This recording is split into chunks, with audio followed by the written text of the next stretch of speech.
Indiana Jones Greatest Adventures for the Super Nintendo Entertainment System, released in 1994 courtesy of JVC, LucasArts, and Factor 5, the same folks that brought you them Super Star Wars games.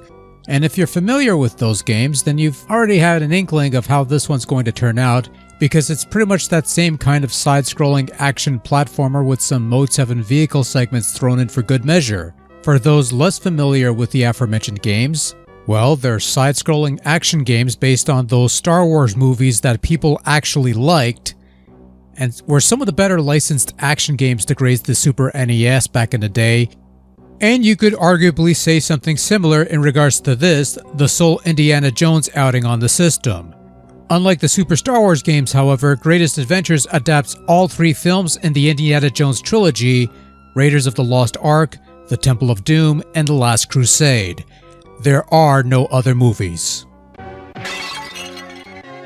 Each stage has Indy armed with nothing but his fists and a single screen-nuking grenade. Along the way, he'll come across backpacks, pots, etc. that will include power-ups, health and grenade pickups for example, as well as two additional weapons, the pistol and the signature bullwhip.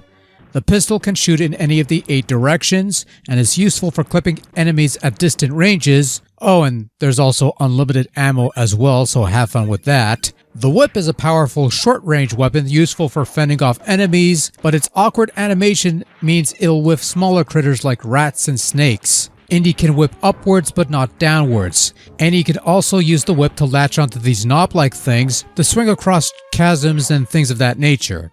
It's no Belmont killer whip, but it gets the job done. Though weapon pickups are frequent, if you have both at your disposal, you can press select to switch between weapons. Sometimes, however, a well-placed punch on a piece of pottery is as effective a weapon as a firearm or a bullwhip, especially if that piece of pottery runs over rats. Also, these weapons don't carry over between levels, meaning each time you start a new level, you'll have to regain your weapons, which is kind of lame. Greatest Adventures is fairly straightforward. You go through the level, you avoid some pits and hazards, you beat up some bad guys who will come in the form of Nazis, thuggies, and whoever. You'll occasionally fight a boss at the end of a level, or perhaps outrun a big-ass boulder, but most of the time, you're just running to the exit, which is usually just there.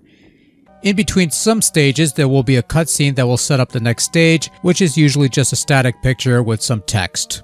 Naturally, when it comes to translating the film into an action game, Indy does take a few liberties, but not as many as, say, the Super Star Wars games. For the most part, Greatest Adventures avoids pulling a Goldberg and pretty much follows the script. Nobody is going to get that.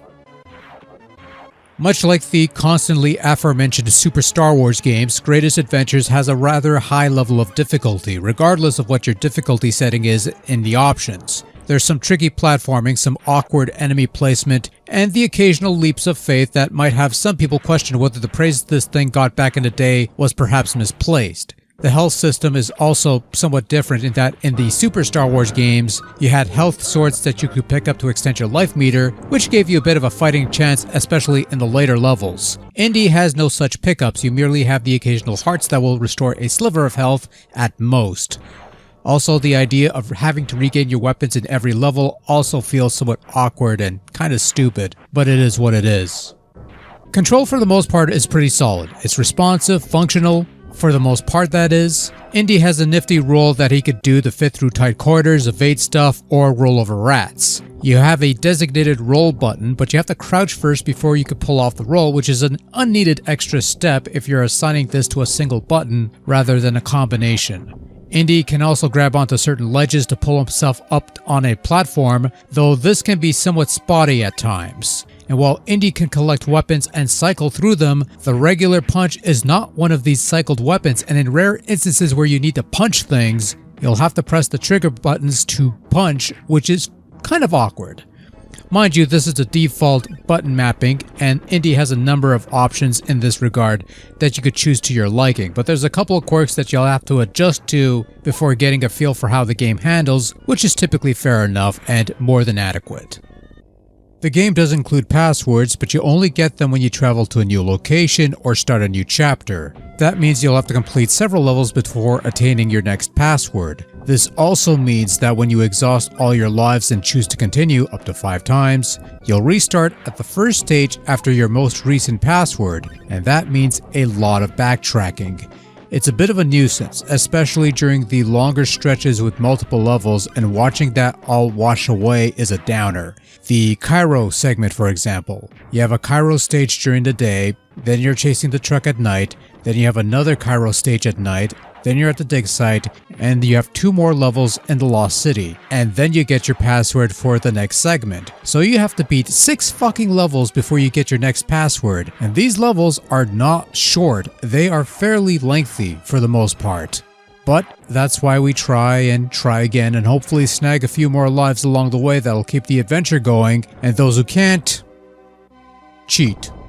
Because fuck that noise. No, really, just fuck that noise. Greatest Adventures also features 3 vehicle segments done in the Mode 7 style. Temple of Doom has 2 such segments while The Last Crusade has 1. The first has Indy sliding down a snow hill in a life raft, and you have to avoid trees, rocks, and the occasional pits to survive the slope downwards. It's tricky, especially with the slippery controls, but it is conquerable. The second segment is the minecart, where you're riding along a track and you have to clear away thuggies blocking the way, as well as shoot occasional switches to shift the track onwards so you don't crash into a dead end. Not quite straightforward at first because the switches are hard to make out initially, but fairly brain dead afterwards. Finally, there's the biplane segment where you're shooting down Nazis. These segments are what they are, and the Mode 7 used here is fine. There's not much to say about these otherwise. Indy is a pretty slick looking game and bears a somewhat striking resemblance to the way the Super Star Wars games look, which shouldn't be a surprise considering it's the same developer. You have the semi-realistic looking character sprites to go along with the somewhat varied and superb looking level layouts.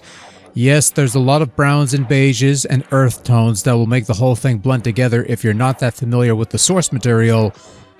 But for those who are, the levels look distinct enough and do replicate the places they're supposed to recreate rather nicely, so in this regard, this is a fine looking game that animates fairly well and runs fairly consistently. Haven't come across any heavy slowdown or anything like that during my playthroughs. Not to say that you won't come across if there's so much stuff going on, but never really came across that myself. Surprisingly, the soundtrack is perhaps the game's weakest point, and I'm not saying that because it's bad, on the contrary. Greatest Adventures features some solid recreations and reinterpretations of select tracks of the Raiders soundtrack, with only 1 or 2 from the Temple of Doom soundtrack, and that's it. Last Crusade doesn't seem to have any tunes adapted here, and that's a bit of a shame because that soundtrack had a couple decent tunes to its credit. Couple stages also have some attempts at atmospheric ambiance in lieu of actual music, which is nice for that bit of atmosphere, but I don't know. I assume space limitations might have been a reason for this, but this game could have used more varied music from all 3 movies, and not just mostly from the first, but that's just me. The sound effects are quite snappy, with a couple minor vocal bits thrown in that almost sound indie-like. Maybe they're taken from the film, it's somewhat hard to guess because the quality isn't all that great to be honest, and the clips are fairly brief, but it's something I suppose.